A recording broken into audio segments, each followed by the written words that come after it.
Hola Mirta, ¿cómo te va? ¿Qué tal, Eva? ¿Cómo estás? ¿Qué tal? Es un gusto presentarte, es un gusto hacer la entrevista con vos.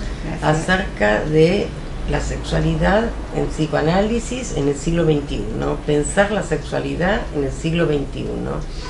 Quiero presentar a la doctora Mirta Goldstein, doctora en psicología, miembro titular de la Asociación Psicoanalítica Argentina y también de la Internacional, vicepresidenta actual de la Asociación Psicoanalítica Argentina. También es directora de la publicación de La Época online y coordinadora del espacio Lacan en APA. Es autora de numerosos libros y trabajos científicos. También me dijiste que te nombraron mujer honorable destacada del 2016 en Naciones Unidas. Organismos, varias organizaciones de la ONU. Bueno, te felicito. Que tienen sede aquí en la Argentina, ¿no? Te felicito. Gracias. Y bueno, es un gusto. Bueno, podríamos empezar a conversar acerca de qué idea tenés acerca de sexo y género. ¿Qué conceptos tenés? ¿Qué diferencias? Te agradezco la invitación a esta entrevista. Sé que te estás moviendo mucho en estos temas y que has sido nombrada representante de COAP por APA. Así que bueno, también mis felicitaciones a vos. La palabra sexo tiene ya en el 2017 muchísimas connotaciones y significaciones. Podemos ir como profundizando en cada una de ellas. El sexo, bueno, sabemos que nacemos con dos sexos anatómicos, biológicos, que llamamos hombre y mujer o varón y mujer. Estas palabras no son inocentes. ¿Por qué? Porque no es lo mismo hombre o mujer que referirse a la sexualidad en términos de masculino-femenino. Quiere decir que ya ahí tenemos una diferencia entre lo que sería el sexo, con lo que nacemos, y de lo que nadie puede escapar, aunque hoy en día haya técnicas para modificar el sexo anatómico. Pero en principio todos nacemos con dos sexos, y esto es inexorable, irrevocable. Así es y así será. Entonces, cuando ya hablamos de masculino y femenino, ya estamos en otro nivel de significación. ¿Por qué? Porque lo femenino y lo masculino, como lo activo y lo pasivo, que es otra manera de referirse a la sexualidad, son posiciones subjetivas. Y es ahí donde ya entra el psicoanálisis, porque es el psicoanálisis el que habla del sujeto y el que puede decir algo respecto de estas posiciones masculinas, femeninas, pasivas y activas que están en todos los géneros. Yo tengo un trabajo que llamé las coloraturas de la sexualidad, es decir, que lo masculino y lo femenino y lo pasivo y lo activo las podemos encontrar en diferentes mezclas, en diferentes proporciones, en todas aquellas modalidades que hoy llamamos géneros sexuales. Y aquí ya llegamos a otro nivel de análisis, porque estamos atravesando distintas etapas de la modernidad. Con la modernidad nacen los derechos del hombre y del ciudadano. Entonces, el género, a mi entender, ubica una identidad para los derechos humanos. Es por eso que las luchas, digamos, por los derechos, ¿no?, sexuales, generan identidades sexuales. Y esto es una problemática sociológica, demográfica y también psicoanalítica, ¿no? Entonces, tenemos sexo, tenemos sexualidad y hoy tenemos género. A mi entender, el género describe la identidad a nivel de lo que podríamos llamar lo sociológico y el campo de los derechos humanos. Por supuesto que muchos me van a decir, van a rebatir esta cuestión. Estoy dispuesta a debatirla, esta cuestión. ¿Por qué?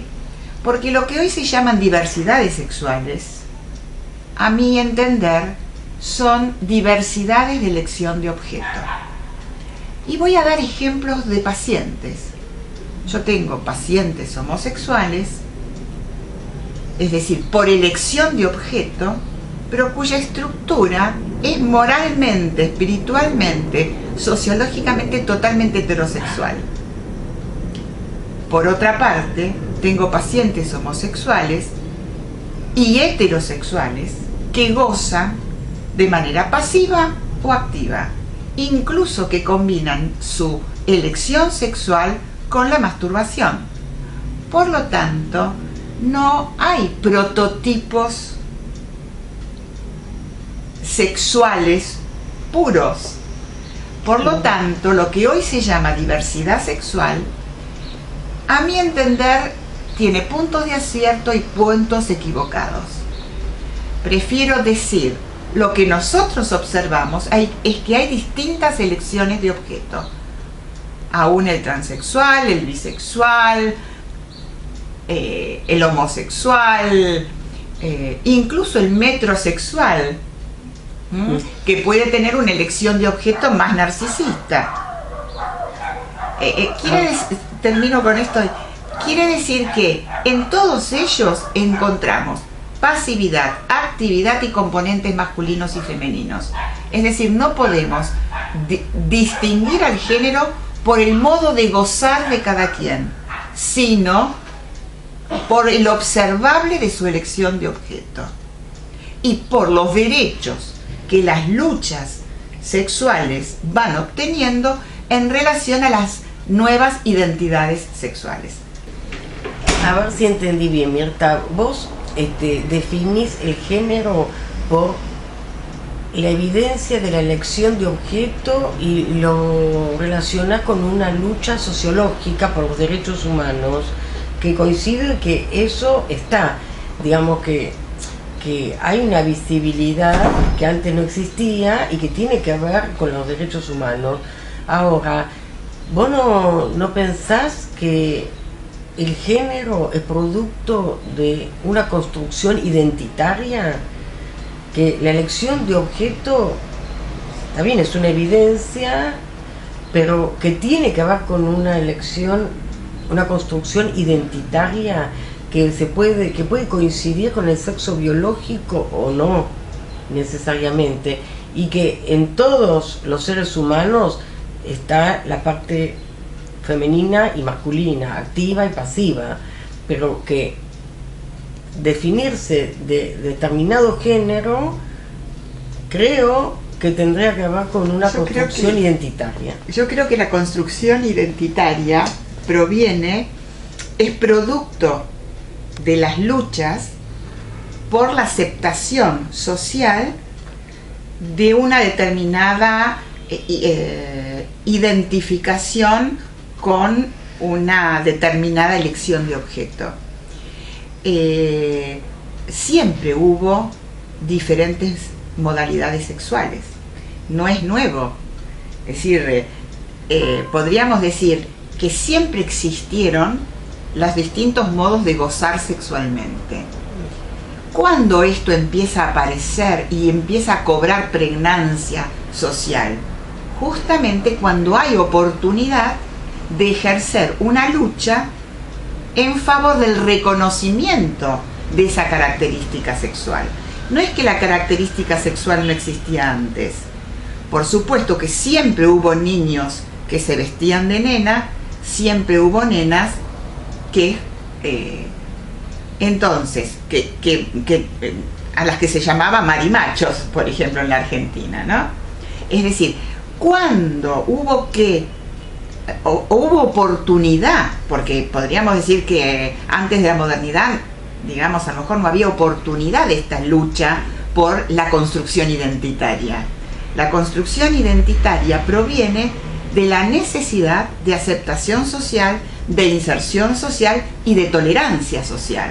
Es por eso que para mí tiene tanto que ver con la lucha de los derechos humanos. Entonces, dado que la diversidad sexual siempre existió, la pregunta es al revés. ¿Por qué hoy adquiere predominancia, preeminencia, visibilidad pública? Porque hay oportunidad. Si no, seguiríamos en la intolerancia y en el secreto. ¿Por qué decimos, o se decía hace unas décadas atrás, salió del placard? Porque toda esa sexualidad estaba metida en un placard de la represión social y moral, y hubo que sacarla del placard para darle visibilidad social. Y es a partir de eso que empiezan todos los estudios sobre la construcción de identidad. Entonces, me parece que hoy la construcción de identidad se monta sobre esas luchas de la misma manera que el reconocimiento de la valoración de las mujeres se montó sobre las luchas feministas. Entonces hoy hablamos, por ejemplo en la Argentina, un 50%, yo puedo no estar de acuerdo con que se obliga a que haya un 50%, digamos, de mujeres en todos los estamentos institucionales, pero la realidad es que esto se logra después de 300 años de luchas, digamos, por los derechos de la mujer. Entonces, obviamente que hay una construcción psíquica, emocional, afectiva, que viene desde la infancia y que en la pubertad termina siendo lo que hoy llamamos un género. Por supuesto, eso no se puede negar. Pero la construcción de género, fíjate vos que todavía no tiene 100 años. Ahora, todo este aspecto que no estuvo pensado en el psicoanálisis, siendo el psicoanálisis caracterizado por la importancia que Freud le dio a la sexualidad infantil, ¿no te parece una paradoja que muchos psicoanalistas empezaron a descubrir las diferencias de género justamente a partir de la legalización? Porque la sociedad, ya sea por moda, ya sea por derecho logrado, ¿no? Por un derecho humano civil conseguido, aceptado, promulgado, tenemos en la Argentina matrimonio homosexual, con lo cual, digamos, ya tenemos un avance. Eso modifica obviamente la moral y modifica también las relaciones interdisciplinarias. Entonces no me llama la atención que los psicoanalistas se ocupen de un fenómeno social. Al revés, me parece muy bueno que haya psicoanalistas que se ocupen de la articulación entre lo que es el psicoanálisis y lo que es la sexualidad humana y lo que es el fenómeno social. O sea, no me parece extraño, al revés, me parece complementario. Lo cual no significa que los pilares de la sexualidad descubiertas por el psicoanálisis caduquen. Justamente al revés, creo que hay posibilidad de hablar de una construcción subjetiva. Yo no hablo de construcción identitaria porque me parece que no es por la identidad que un sujeto se define, sino es por toda su estructura psíquica. Entonces, me parece que la construcción subjetiva tiene que ver hoy con el reconocimiento de lo que el psicoanálisis descubrió, más todo el aporte de, podríamos decir, aquellas disciplinas que se ocupan de la diversidad sexual.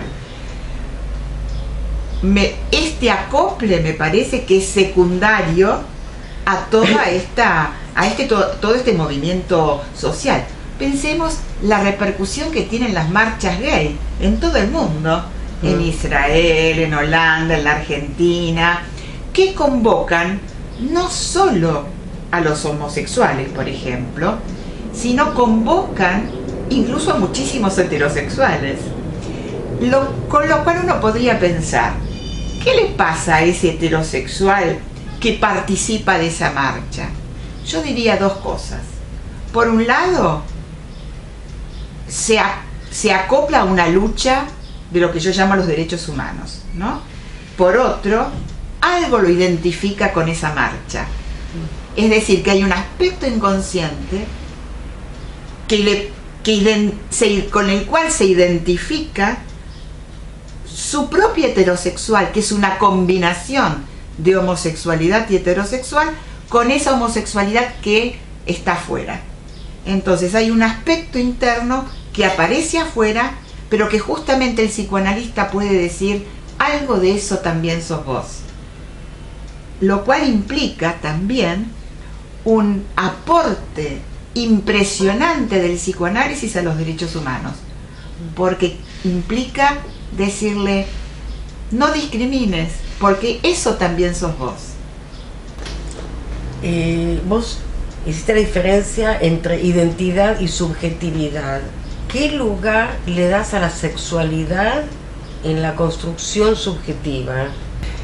Como psicoanalista puedo contestarte a partir de la teoría psicoanalítica, sí, y diría, las primeras identificaciones que construyen la subjetividad tienen que ver con la pulsionalidad de los padres. O sea, un niño empieza a identificarse con la pulsionalidad de los padres. ¿Qué es la pulsionalidad de los padres? En un lenguaje muy sencillo es la garra vital que cada uno le pone, ¿no?, como sujeto, y que le transmite al niño. El niño se identifica, incorpora esa vitalidad que es sexual, que es activa, que es pasiva, que es femenina, que es masculina, que tiene identidades, por supuesto, ancestrales. Cada padre viene con una carga histórico-subjetiva transgeneracional. Es decir, que hay en esa construcción de la subjetividad algo que trasciende solo lo identitario. Está lo identitario, está las identificaciones y toda esa carga erótica. Cuando digo erótica, digo eros y tánatos, ¿no? Vital y también tanática de la historia ancestral de esa familia. Entonces, todo eso también está incluido en la palabra de la sexualidad psicoanalítica, no quizá dentro de la sexualidad de otras disciplinas, pero la sexualidad en un sentido psicoanalítico engloba toda esa construcción. Es por eso que para mí es una construcción subjetiva, donde la identidad tiene un lugar, pero no es solamente lo único, podríamos decir. ¿Cómo pensás el complejo de Edipo en las neoparentalidades? El complejo de Edipo siempre es el complejo de Edipo porque es un concepto. El complejo de Edipo no existe. No tiene existencia real. Es una teoría. Es una teorización. Entonces, solo como concepto es que yo puedo aplicarlo y decir es universal. Pero yo solo puedo llegar a descubrirlo en un sujeto a partir de un análisis. Si no, no hay complejo de Edipo, hay sujeto, ¿no? Entonces, las neoparentalidades no anulan las posiciones subjetivas masculinas y femeninas de esa familia. Y cuando digo esa familia, no digo solamente la pareja, por ejemplo, que se constituye homoparental o monoparental, sino toda la construcción familiar que incide en esa familia, en ese lazo constituido, y que obviamente tiene Edipo. Entonces, ¿cómo yo sé de ese Edipo? Si esa persona viene a hablar a un análisis. Si no, tengo una constelación familiar y tengo funciones y tengo roles y tengo maneras de operar y tengo acciones y por supuesto identificaciones. Entonces, Si tenemos una familia de las hoy llamadas neoparentalidades, donde hay dos mujeres que han tenido un hijo, lo han adoptado, no importa, porque se constituye igual una constelación familiar. Las identificaciones, como son inconscientes, van a haber algo que va a tener que ver con lo masculino y lo femenino de la que se llama mamá, y algo que va a tener que ver con lo femenino y lo masculino de la que se llama papá. ¿Eso es el complejo de Edipo? Y sí, en un sentido sí, porque el complejo de Edipo son identificaciones, porque si no, no tiene ningún otro tipo de existencia, es un lugar en la teoría. Entonces, ¿incide el complejo de Edipo en las neoparentalidades? Por supuesto. ¿Hay algún otro tema que quieras abordar acerca de estos conceptos?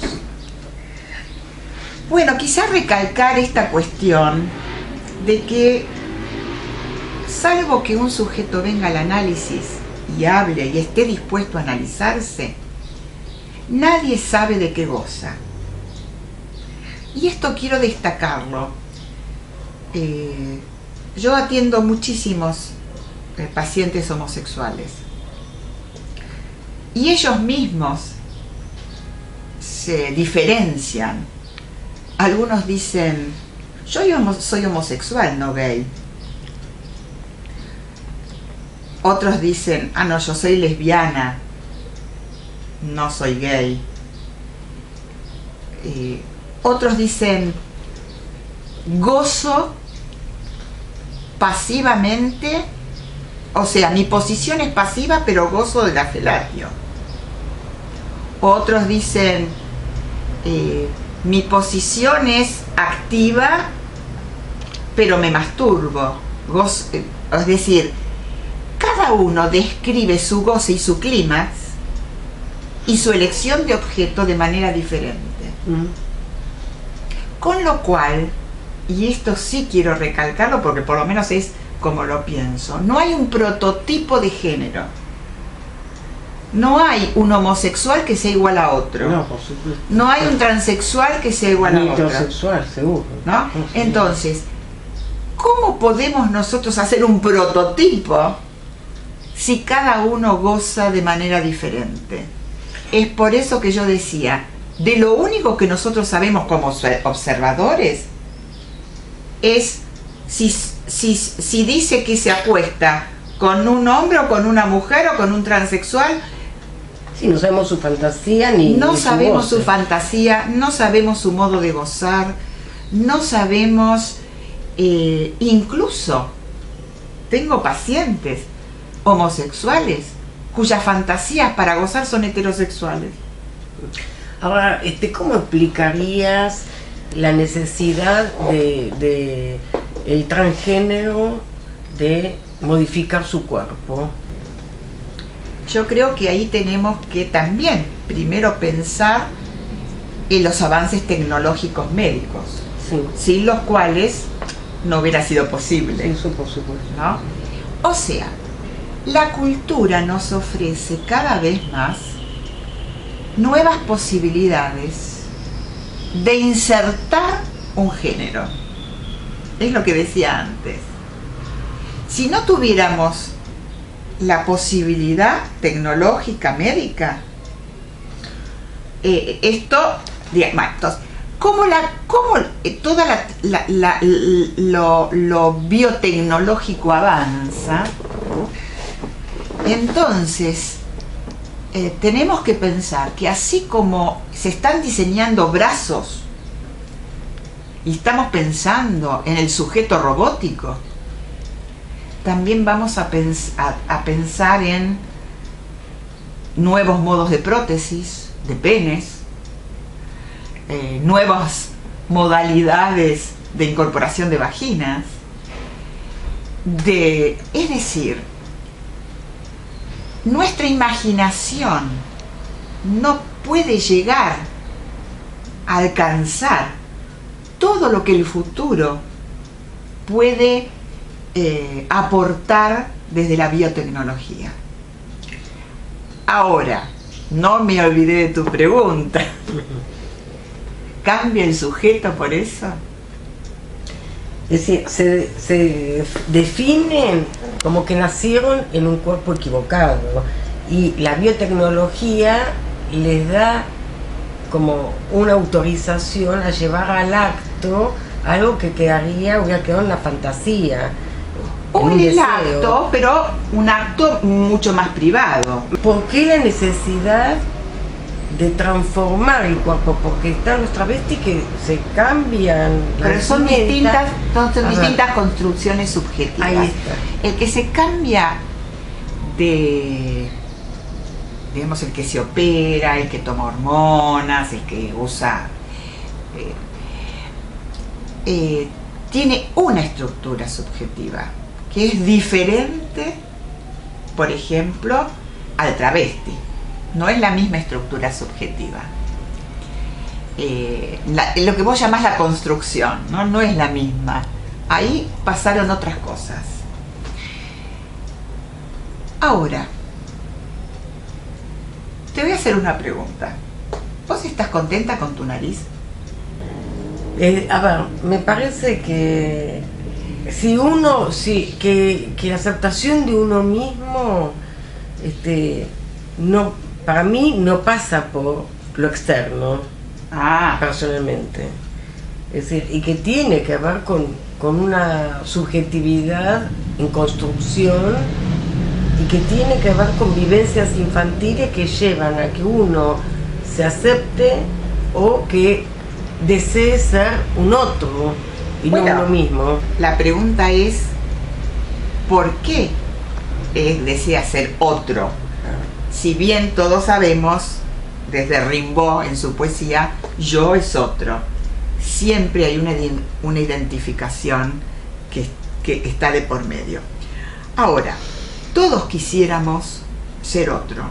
A mí me gustaría ser rubia, me gustaría tener piernas largas, nací con piernas cortas y me causa muchísimas dificultades en los baños públicos, ¿sí? Entonces, todos queremos ser otro, pero el que quiere cambiar de su cuerpo, obviamente, generalizando, le pasan dos cosas. Tiene una identificación de la cual no sabe, porque es inconsciente, y al mismo tiempo imagina un cuerpo donde va a ser más feliz. No sabe si cambiando su cuerpo va a ser más feliz. ¿Por qué? Porque desconoce algo, y es que él puede gozar de lo que quiera sin cambiar su cuerpo. Y que no sabe si cambiando su cuerpo va a gozar de lo que él desea. Es por eso que mi recomendación es que antes de una cirugía, si bien esto no ocurre, porque el que quiere cambiar su cuerpo va derecho a buscar la solución, pero para evitar eclosiones, por ejemplo, cuasi psicóticas o psicóticas, yo recomiendo a los médicos, en todo caso, que no hagan ningún cambio sin antes mandar a ese sujeto a que le vea mínimamente qué le pasa. Porque todos soñamos con un paraíso, incluso con el paraíso de nuestro cuerpo. Queremos que nuestro cuerpo sea un paraíso, pero el paraíso no existe. La insatisfacción, el sentirse que se nació en un cuerpo diferente al propio, aunque sea en una ¿Cómo persona... diferente al propio? El propio es el que naciste. En todo caso, querés algo diferente a lo que el otro te dice que es tuyo. No, a ver, el transgénero dice que nació en un cuerpo equivocado. Sí. Entonces quiere transformar su cuerpo para ser del sexo que hubiera gustado nacer. Ahora, esa insatisfacción esa falta yo la registro en el consultorio, que a pesar de las operaciones, lo mismo que la operación de nariz, después la persona se opera otra cosa, otra parte, si no se trabaja de dónde viene esa insatisfacción va a subsistir, sigue trasladándose a otras cosas. Tienen estados de angustia ilimitadas. Los que hemos atendido transexuales o algunos travestis padecen de una angustia que los lleva muchas veces a pasajes al acto terribles. Por eso es que hay un mensaje a los médicos: ojo, así como viene un paciente normal al consultorio y dice me quiero divorciar, y yo le digo, bueno, espere, veamos primero qué le pasa. Lo mismo, si viene alguien a decir me quiero operar la nariz, el pito, lo que sea, digo, bueno, esperemos, veamos de qué se trata, porque la angustia también puede llevar a más angustia. Vos sabés que yo trabajé este tema con el grupo Gay and Lesbian de psicoanalistas de Estados Unidos y de México que me consultaron. Lamentablemente el tema está muy politizado, y entonces en Estados Unidos, por ejemplo, y también en México, le piden a un psicólogo que haga el acto para la operación. Entonces se encuentran en una situación dilemática, porque si los mandan a terapia es como patologizar la sexualidad, y está politizado. Y si el psicólogo firma y después la persona entra en un quiebre psicótico o un intento de suicidio, el responsable es el psicólogo.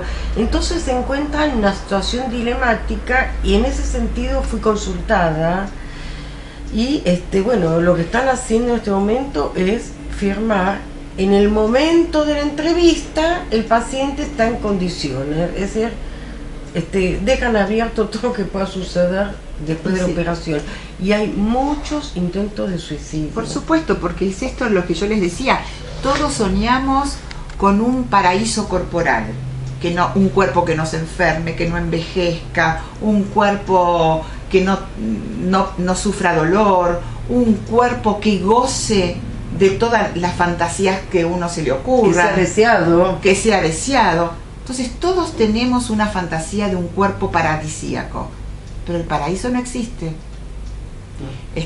Fuimos echados, el Génesis dice, te echaron del paraíso, ¿no? Y somos mortales. Entonces, pero quiero agregar nuevamente otro tema. Justamente ayer vi una película de Square, y por eso es que para mí todo esto tiene que ver con los derechos humanos, con la banalización de los derechos humanos y con las contradicciones que tienen los países más avanzados respecto de los derechos humanos. Lo que vos planteás es una problemática social de todos aquellas sociedades, aquellos países donde avanzan en materia de derechos humanos, pero no pueden anticipar los conflictos que eso va a traer. Los efectos, sí. Y entonces, a ver, no me estoy poniendo en una posición intolerante, sino lo que digo es, hay que advertir que cuando avanzamos en una determinada línea, eso va a tener consecuencias y va a tener conflictos y efectos. Entonces, en esta película de Square es muy interesante porque son sociedades, los países bálticos, sociedades súper avanzadas en derechos humanos, en lo que es la ayuda al refugiado, la ayuda social, etcétera, etcétera, pero nadie se ayuda para nada. Entonces, esta es la contradicción, el conflicto, podríamos decir, de nuestra civilización. Entonces, me parece bien que se avance en los derechos. Por eso, para mí, las cuestiones de género y lo que vos planteás de la consulta que te hicieron es para mí un tema a trabajar interdisciplinariamente con juristas, con sociólogos, con psicólogos, no solamente el médico y el psicólogo. Sí. Porque está también en juego lo que se llama la mala praxis ahí. Según lo que entiendo, es decir, le das mucho lugar al género desde lo sociológico. Sí. Personalmente, creo que la legalización de matrimonio igualitario sí tiene que ver con los derechos humanos y aparte fui consultada por la legislatura para el matrimonio igualitario, para la aceptación, y leyeron mi libro de homoparentalidades, nuevas parentalidades. Pero yo creo que la diversidad de género era previa, lo que pasa es que se legalizó, y en Occidente y en algunos países, porque en otros países todavía hay pena de muerte y hay castigo. Sí, bueno. Es decir, me parece que lo que era un acto privado, subjetivo, pasó a cobrar una legalización. Claro, pero eso gracias a las luchas. Y me parece que eso es muy importante. Por eso es un tema de los derechos humanos, claro. Sí, por eso para mí es muy importante el aspecto jurídico-sociológico de toda esta cuestión. Después en los consultorios, yo me olvido de qué elección de objeto tiene el paciente, lo escucho como sujeto. Hace como unos más o menos 35 años atrás, en el año 80, yo trabajaba en un servicio de psicogeriatría y tuve un año, creo que en el año 80 fue, 79-80, la primer casuística de homosexuales viejos, hombres. Tuve 6 homosexuales hombres de tercera edad que me consultaron en un año, en un servicio, ¿no? Y fue una revolución dentro del servicio, porque en realidad consultaban por los mismos temas que consultaban las mujeres, por viudez o los otros hombres, por jubilación, es decir, hombres que habían perdido a su pareja de 20, 30 años, que habían perdido su trabajo o se habían jubilado, que tenían problemas con sus hijos, familiares, los conflictos. O sea, los conflictos existenciales de las personas no tienen género. Pero, obviamente, que hay obstáculos sociales que se agregan a determinada construcción identitaria, como vos le decís. Por supuesto que es más fácil algunas cosas para los heterosexuales que para los otros géneros. Por ejemplo, un trabajo, ¿no? Entonces, los problemas existenciales son los mismos. Ahora, ¿cómo esos problemas se insertan y se resuelven dentro de una determinada sociedad? Ahí ya entramos en otro terreno. Seguro. Bueno, muchísimas gracias a vos por la invitación. Muy interesante de tu posición y además la apertura sociológica que le das al tema. Y bueno, me ocupé mucho de derechos humanos y entonces quizá tengo esa perspectiva, digamos, ya incorporada, y entonces, bueno. Gracias.